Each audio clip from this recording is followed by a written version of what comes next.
Today, we become legends. Alright, so you guys seem to enjoy the assassin alignment chart that I did. I got a lot of comments saying it really helps people out. The video got like better reception than I thought it was going to, actually. Had a couple of League of Legends players in the comments as well saying that it really helped them out, kind of getting a feel for how the characters work in Smite because they've come over from League, which is really encouraging. So I decided to do more of them. The most requested one was the Mages, so we're going to be doing that one today. So if you missed the first video on Assassins, definitely go watch that, but I'll give a brief explanation here of how the chart works because it's different to your normal kind of tier list format. Basically, left to right is like early to late game, so characters placed further towards the right are more late game, further towards the left are more early game, somewhere towards the middle are more mid game or all round. And then top to bottom is damage versus utility. On the Assassins one I had like ability versus auto attack and it'll be different for each class, the y-axis, but this one's going to be damage for utility, so like more utility based mages with like CC and healing and survivability and things like that will be further towards the bottom, pure damage mages will be further towards the top. There's 35 mages currently in Smite, there'll obviously be more later, but as of making this video there's 35, so it's probably going to be a long one, so strap in, strap on, let's get going. But first, let me introduce today's sponsor, the mobile RPG you can play anytime, anywhere, Raid Shadow Legends. However, this isn't just any normal week in Raid, they've just released Ninja as a legendary champion. No, I don't mean they released a champion based on a Japanese ninja, they already have plenty of those, they added the ninja to the game. And he's not just plopped into the game with no explanation, there's actually some deep lore behind him being there, like the fact that he was spared as an infant by the Shadow King, which then raised him to be the killing machine he is in the game. For me, grinding my champions to max level to get the most out of them is one of the best parts of the game, and you better believe I'll be grinding Ninja to max. The best way I've found to grind XP is the campaign missions, and as a bonus there's also some cool lore you can uncover and other rewards for completing campaign missions. It's really a win-win. Be sure to log in or sign up to Raid soon though, as Ninja is only going to be available until October 15th, so get in while you can. Ninja is of course the main event in Terraria right now, but there's also some amazing new clan features and improvements like clan quests that you can do with your clan members for epic rewards. So if you want to hop in and get a huge head start in Raid, perhaps advance your progress towards Ninja, then all you gotta do is hit the link in the description or scan the QR code on screen with your mobile device to get an epic hero, Chronoru, 200,000 silver, boosters and more. Find your rewards in your inbox here for the next 30 days only, and I will catch you guys in the raid. But yeah, with that said, let's jump in with Anubis. So Anubis is definitely like full damage, he has almost no utility whatsoever, like a stun, that's basically it. He's kind of an all-rounder, to be honest, like he has strong early game because he has really good like early wave clear and stuff like that for mid. But his late game's not the worst either. His late, I'd say he probably skews a little more early game because his late can be a bit questionable because he's very easy to dive and just like deal with when you're in like a 5v5 team fight. He's much better when he can like catch people out on his own and just one-shot them. So I'll lean him slightly more towards early game, but he's not a fully early game god by any means. He can compete in the mid game and even in the late game to a certain extent. So we'll leave him like here probably. I won't put him fully towards the top because technically he has a stun, that's some utility, and his passive is like CCR and stuff like that. Ao Kuang is like definitely more late game leaning. And he does have some utility in his kit, believe it or not. You know, like the ult can be used for utility if you want to as like a setup. Generally, it's not used that way, but it can be used that way technically. So we won't put him fully towards damage. I'd say he has a similar amount of utility to Anubis, maybe slightly more. So we'll put him a little bit down and then like Ao Kuang's basically as late game as you're going to get with a mage. So we'll leave him like about there or something. Baron Samedi, so he's one of the, when I was thinking about doing damage versus utility, he's one of the ones I thought of because he's like definitely one of the mages with the highest utility, I would say. Which is a good time to mention that this chart is relative. If I put a mage all the way down here, it doesn't mean they only have utility and no damage, it means they're the most utility of the mages. Same thing with early and late game. If I put someone fully towards late game, it means they're the most late game of the mages. It doesn't mean they only have late game. I noticed that a little bit in my Assassins one where I put like Thano way towards the early game and Kali way towards the late game. Yes, they can do stuff early, like Kali can do stuff early, Thana can do stuff late, but it's like relative to the other assassins. You know, Kali is the most late game assassin, so I put her all the way towards the edge. It's relative to the other characters on the list, not like an absolute. Which is why I'm putting Baron very low down here. Obviously, Baron has a lot of damage, but I would say he's one of the mages with the most utility, to be completely honest. You know, Baron Samedi, healers, some other ones will probably be down here. So we'll leave Baron like here for now. Early or late game, Baron skews more late, I would honestly say. He's like kind of mid to late game, I would say, with Baron. His early game's not amazing, he kind of needs to get points in his abilities online. His early game wave clear is okay, but not great. So we'll probably just like skew him a little bit towards late game, but he's definitely not a fully late game god. He can do stuff in other stages. We have Kronos, very late game, obviously, and pretty much just pure damage, although he does have a little bit of utility in his kit. We'll put him like here. Because he has like a stun, he has like some healing and things like that. His ult is obviously utility based, his ult doesn't do damage. Is Kronos more late game than Ao Kuang? They're about the same, so maybe I'll put Chronos like here or something. In fact, honestly, I think Ao Kuang's a little bit, like, comes online slightly earlier than Chronos. So we'll do something like that, I think. Discordia, some utility, for sure. You know, she has the Madness, she has the ult for CC and things like that. But I definitely say she kind of skews more damage. To be fair, she's probably, like, in the middle. I would say she's, like, right in the middle of being, like, utility versus damage in terms of mages. And then early or late game, Discordia probably skews more late. We'll put it like that. Freya is basically just like fully late game, fully damaged, to be honest. She probably comes around online around the same time as these ones, but she's like more damage focused than they are. Like, she has a banish, that's literally it. And you just use the banish to set up your own damage. We'll put Freya like here. I'll try not to cover them up too much so you can still see which god it is, but yeah, like I said, there's 35 mages, we're going to end up covering some of them up. Hebo. I mean, he has Carpet, is slightly more utility than Anubis, I would say. Even though Hebo is like really thought of as just like a full damage burst mage, his 2 definitely brings more utility than Anubis, so maybe we'll move Anubis up slightly. And I think Hebo is honestly like slap in the middle in terms of he's good at all stages. I'd say he skews ever so slightly more late, so maybe we'll do like this, because Hebo's early game isn't amazing. You know, it's really like when he hits kind of like level 9, gets his 1 maxed and 2 points in his ult where he starts like really hitting people super hard. And then once he gets his 1 and 3 maxed is when like he really starts trucking people. So probably skews a little bit more late game, but Hebo's generally quite all round. Hell, so mostly utility, has some damage. Is she more utility based than Baron? She probably is. Maybe we'll move Baron up slightly. Put Hell down like here or something. And then she's more late game for sure. Hell can, like, do stuff kind of mid-game, but her early game's pretty bad. She generally gets the most stuff done late game, so we'll leave Hell like that. E-set. She has, like, a bit of utility, to be fair. Like, she has healing and protections in her ult. She has the 3 that gives her a shield and, like, slows people, silences them. She has a stun. She has, like, movement on her 1. She's actually got more utility than you would think. Probably more so than Discordia, honestly, I would say. So put her a little bit lower down than Discordia. And then Isis is generally more of like an early game to mid game mage. She can do stuff late, but she skews like early mid, I would say. Janus. Janus is a good balance of utility and damage, I feel like. You know, obviously his portals are very utility based. His ult can be used for damage, can be used for utility. The 3 is really nice. I'd say it's kind of like slap bang in the middle, similar to Discordia. Maybe slightly more utility based than Discordia. And then in terms of early late game, Janus definitely is like more of a late game god. His early game kind of sucks. His like mid game is okay. His late game is like really insane.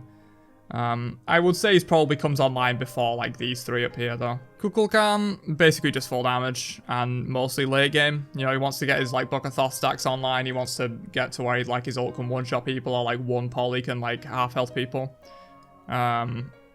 As late game as Janus, probably not. I would say like a little bit more early than Janus. And then like he's basically just full damage. Like he has his 2, but really that's just like to get him out so he can do more damage. You know, it's not really utility based. Nox. Fair amount of utility. I actually think Nox support genuinely works fairly well if you're good at Nox. Which is obviously like pretty good utility. More than Isis, I would say. Then again, I don't know. Probably a similar amount to Isis. Like her ult is like insane damage reduction. It's like 35% or something stupid damage reduction for like a long time when you hit people with it, which is actually very underrated, and it's one of the reasons I think she's okay in support. Obviously the 2-1 combo as well is like, I mean, it's good damage, but it's also very good utility. You know, if you get hit by a Nox 2-1 combo, even if it didn't do damage, you're probably dead because you're locked down for like 2 seconds or something like that. You're gonna die. But yeah, I would say probably a similar amount of utility to Isis. In terms of early late, Nox is more late game for sure. You want to get like your stuff ranked up first. You don't really do a lot of damage early game. Persephone, more late game for sure, and some utility, not that much though, especially after the rework. Much less utility, to be honest. It's merely just her ult that's providing any kind of utility. The rest of her kit is just like purely for damage. You know, the 1 no CC, the 2 no CC, the 3 is just a jump that gives her more damage on her plants and things like that. It's really just like the ult that gives like a little bit of utility, so I will not put her like right at the top. I'd say she probably has like a little bit more utility than Hebo, but like she's mostly damage, to be fair. And then how late game is she? I'd say about on the same level as Cuckoo in terms of late gameness, to be completely honest with you. So we'll put her there. Poseidon. Poseidon's kind of early, I feel like mid-game. Like, Poseidon's really a mid-game monster, you know, once he gets a few points in Kraken, like, he's gonna absolutely obliterate you in the mid-game. Late game, like, no CC immunity on his ult and no mobility means he generally gets died fairly easily, similar to Anubis, actually.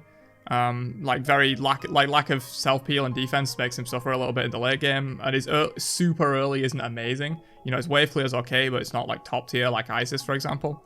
So I think we'll put him about here. And then in terms of damage versus utility, probably on a similar level to Hebo. You know, his ult has some utility, the cripple is like sure, whatever, but he's mostly a damage mage. Raijin, I feel like Raijin's kind of an all-rounder, to be honest, in terms of early or late. Raijin can perform at like basically any stage of the game. Probably skews a little bit more late, and then in terms of damage utility, he has some utility, but not a whole lot. It's mainly like the ult, you know, if you're going to fear or if you're going to taunt and stuff like that. We'll put him like maybe here. I'd say he has a bit more utility than the likes of Hebo and Poseidon. Scylla, basically like full damage. You know, I'd probably put her on a similar level to Hebo in that, like, yeah, she has a root that can be AoE at max level, but that's literally all she has. To be honest, she's probably like even more damage skewed than Hebo. She's probably like Anubis level actually, because Anubis has a stun, she has a root. Or a root cripple, I should say, because you can't jump out of Scylla 1, it's a root cripple, so you can't move at all.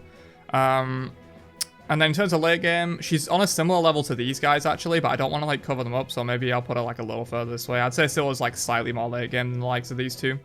Just because like she really does need level 20 to get all those maximum ability benefits, and has scalings that are insanely high. Sol, basically full damage. Sol has zero utility whatsoever. She's probably like all the way up at the top, like with Kukulkan.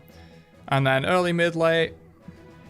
A little bit more late, I would say, but she definitely can compete like early to mid game for sure. So we'll put her like here. You know what? I'm looking at this, and I think I've skewed them all a little bit towards late game, because I think Isis is generally like probably one of the most early game mages. So I'm going to skew everyone a little bit over, just so we have a little bit more space, because I feel like everyone's going to be in like this right-hand side pretty much. I'm going to end up putting like no mages in the early game, and since it is relative, I'm not saying these mages are like super early game, I'm saying relative to other mages, they're quite early. So I'll move these over a little bit and come back in a second. Alright, there we go, that's a little bit better, just so I have like a little bit of this space being used up on the left-hand side, a little bit more variance in terms of early to late. I haven't changed anything in terms of utility or anything like that, like damage versus utility, those have all stayed the same, I've just moved them left to right. But yeah, let's continue on. Morrigan.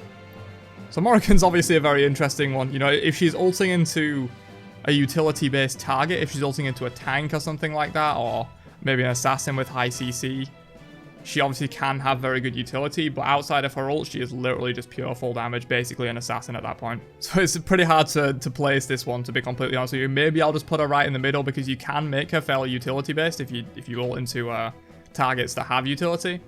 But in general, she like skews more damage, so maybe I'll put it like a little bit towards damage. And then early, mid, late, Morrigan's definitely more of a late game god. How late game is she? Probably around here, I would say. Like, her ult can get stuff done early, but really for her 2-1 combo to like really start chunking people, and she can like run around like doing that assassin kind of playstyle, she needs to be a late game for that. Thoth, basically full damage. You know, he has like a tiny root, that's it. I'd say he's probably one of the most like damage heavy mages, like almost no utility in his kit really. And then Thoth is fairly late game. You know, Thoth's early game clear really suffers quite a lot. We'll put him like here. Vulcan, definitely more late game. Similar placement to Thoth actually. You know, I'd say Vulcan has like a tiny bit more utility than Thoth, but not really. We'll put him like here, try and not cover up too much of Alquang. We'll move Alquang down a little bit. Zeus, full damage, literally absolutely zero utility. Like, you cannot get more full damage than Zeus. He actually has 0 CCs, basically. I mean, he has a slow on detonate. I think that's basically it. Oh, no, the slow's not on detonate anymore, is it? The slow's on his 1. They change Zeus around all the time, like, where his CCs are. Like he used to have a CC on his 3, and then it went to his 1, and then did it go back to his 3? I honestly have no idea. But yeah, Zeus is, like, probably kind of, like, an all-rounder. Zeus, like, his early game clear is not bad with a shield.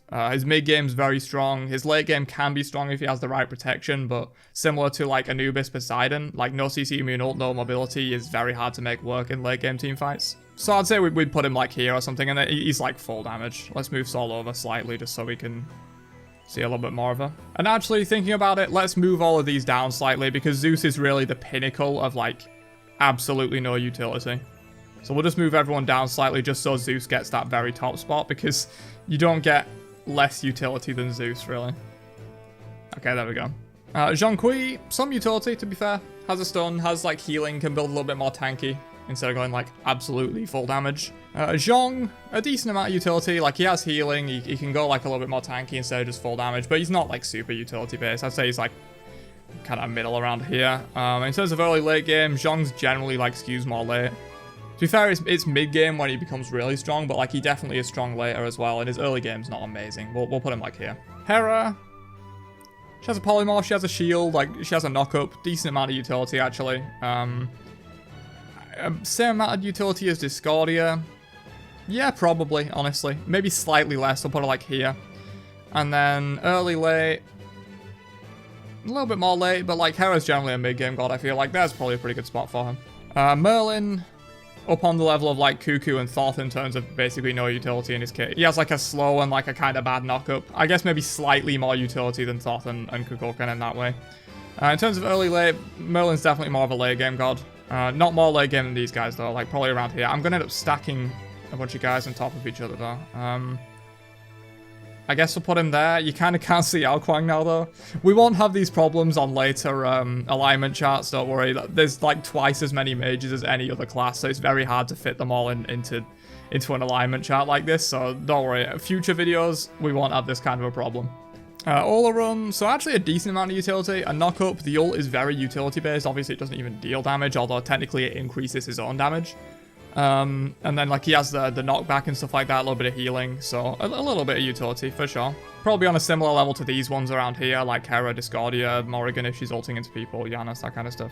Actually, I think I'll move Giannis down in terms of utility. He probably has like a little bit more utility than a lot of these picks here. Probably similar to Nox, if not even a little bit more than Nox, arguably. In terms of Olorun though, yeah, he's more late game. He's more late game for sure. And then probably like a similar level of utility to these guys, like I said, there is probably fine for him. Agni's like really an all-rounder. Strong early because he has like the dash for wave clear and stuff like that. Strong mid because he just has very good damage. Decent late because he has like very good damage over walls in jungle fights and stuff like that with his ult. Just overall a very like well-rounded god, I would say. Not much utility though, basically just a stun, and that stun is mostly just used to confirm the rest of his damage. So we'll put him like slightly further down than some of these mages up here. Like, you know, it's obviously not Zeus level of no utility, but he doesn't have a lot. And then he's like slap bang in the middle, I would say. Strong at all stages. Apwash. Basically no utility. I mean, he has anti-heal, I guess. That's like valuable in some sense. Early, mid, late. Probably more like mid-game for Apwash, I would say. His early is okay. His late is good if you can keep him alive. But once again, similar to all these like Poseidon, Zeus, no CC immune ultimate, no mobility is very difficult to make work late game. So maybe we'll put him like here. You know, well, generally when you think of Apwash, you think, oh, he's full damage. But honestly, the healing reduction is like pretty valuable. You know, he has a lot of healing reduction. He has the stun if they heal. That is definitely utility. I would count that as utility. Aphrodite, obviously one of the more utility-based mages. Has heals, has like the ult to make people invincible, stuff like that. Gives teammates mana regen, that kind of stuff. Probably a similar level of utility to Baron, or even a little bit more, actually. Yeah, thinking about it, she actually probably has more utility than Hell. So maybe we'll do something like this. Move Baron up slightly. He's probably a little bit too far down. Something like that, I would say. And then in terms of early, mid, late, she's kind of an all-rounder. Her early game isn't great, to be fair, so maybe I'll skew her a little bit more late. But she's kind of an all-rounder. You know, once you get out of the super early game, Aphrodite can perform for the rest of the game, basically. Baba Yaga. Interesting one. Technically has like a little bit of utility in her kit, you know, a knock up in the ult. She has like some slows on her one or silences depending on which one you get. The potions, I believe, can slow and like reduce protections or something like that. So some utility, but not a whole lot. I feel like Baba Yaga gets strong late, right? I never see her, so I actually don't have a lot of experience. You know, I saw her in like her release weekend and then never after that. No one plays this god, but I feel like she does skew more late game. We've got a nice spot for her right here where she's not really going to cover anyone up, so we'll put her like that. I think that's about right for her. Alright, I've just stretched things out on this damage late game side because there's a lot of mages that are up here and they were all kind of squished together and like on top of each other and you couldn't even see who was who. So I've just stretched them out a little bit and rearranged stuff slightly. Like I think I had Merlin more late game than Scylla, which probably isn't right. You know, now that I've added more to the tier list and I've realized that no one's going to be really more late game than kind of like these ones up here, so I may as well just stretch them all the way to the end of the late game thing. Changa, so a decent amount of utility. You know, the rabbit, I guess, counts as utility, and then she obviously has healing, she has immunity, she has a very long stun if you can make it work. And then in terms of early late, Changa is like kind of a weird one. She's kind of like mid to late game, I would say. So maybe like here is probably fine. Hades, some utility actually, to be fair. I mean, he did used to be a Guardian, you know, you would expect him to have more utility than the average mage considering he was a Guardian way back. You know, the fears are very strong. Silences are decent as well if you don't get the fear off. The ult is like a little bit of utility, technically has a slow and stuff like that. So yeah, he probably skews a little bit more utility and definitely more early game. Hades is like a more sort of like early to mid game god. Late game he falls off a lot. It's very hard to make Hades work like in the super late game. So we'll put him maybe like here or something like that. That's probably about fair, I would say. Morgan Le Fay, obviously strong at all stages of the game and has tons of damage and utility right now, but that's mainly because she's bloated. I'd say she skews a little bit more damage, but she definitely has a fair amount of utility, to be completely honest with you. You know, she has the knock-up, she has the fear, she has healing in the ult, things like that. And then early late, she's kind of an all-rounder. Whether that's because she's overpowered and she does well at all stages of the game or not, I'm not sure, but for right now, she feels like an all-rounder. I've played a lot of her and she really performs at all stages of the game, to be honest with you. Which doesn't inherently make a god OP. I feel like when you say, you know, they perform at all stages of the game, it's like you're saying the god's OP. That's not necessarily the case. You know, Agni's not OP in my opinion, but he performs at all stages. It's just like whether they perform insanely well at all stages, which is kind of what Morgan does right now. Nuwa, some utility, I guess. You know, the ward part of her ult is utility. She has a stun. She has like a invisibility, kind of like a cloaking thing. Summons minions for towers. Like probably skews a little more utility, and then generally like more late game. I generally don't see Nuwa like do super well early. Ra, so it has healing, but that's kind of it. That's like all of Ra's utility. Like you would think as a healer he'd be further down here, but I feel like he's not. He's probably on a similar level to Nuwa, Nox, Giannis, maybe even slightly more damage focused, to be completely honest with you. Maybe this is why Ra's like the only healing mage I can tolerate, because like he's not, his primary focus really isn't being a healing and utility mage. He's more so like damage focused with a secondary like little heal ability. So yeah, I might honestly skew him more damage. Then again, he's probably on like Discordia level, like Discordia and Hera level I would say, so around here. Early late game, Ra's more late for sure.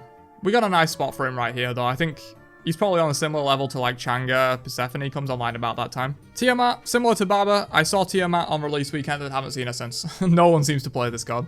My guess from like the brief amount of time I've played her and played against her is that she's kind of an all-rounder, strong at all stages, but maybe skews a little bit more late game, I would say.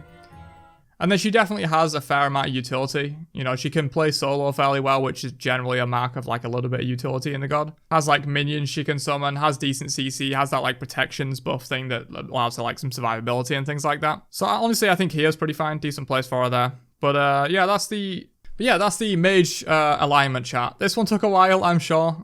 So thanks for sticking around for the full video. Hopefully this helps you out, you know, especially if you're a player that doesn't really know too much about the mages, or if you're new to the game or anything like that. Hopefully this helped you. You can kind of figure out maybe who you want to play from the mage class, or just generally how you might want to play against them. You know, you'll see that like Kronos is a very late game god. You might want to play like more aggressive into him early game, because he's not going to have all that much damage early on. Or like if you're playing against the Hades, he's going to stomp you early game. Obviously, they're generally like they're more skewed towards damage and more skewed towards late game. That's generally just how mages are. But yeah, let me know which class you want to see next. We've done Assassins and Mages, so it will be Guardians, Hunters, or Warriors next. Warriors is the one I'm leaning towards more because they're my main class, and I can probably do a good one for Warriors. But if you want to see Guardians or Hunters instead, let me know down in the comments below, and I'll probably change up my ideas. But yeah, drop a like on the video. If you're still here, you probably enjoyed it, so leaving a like would be really appreciated. Really helps out in the algorithm. And I will catch you guys in another one later on. Have a great day, and peace out, you nerds.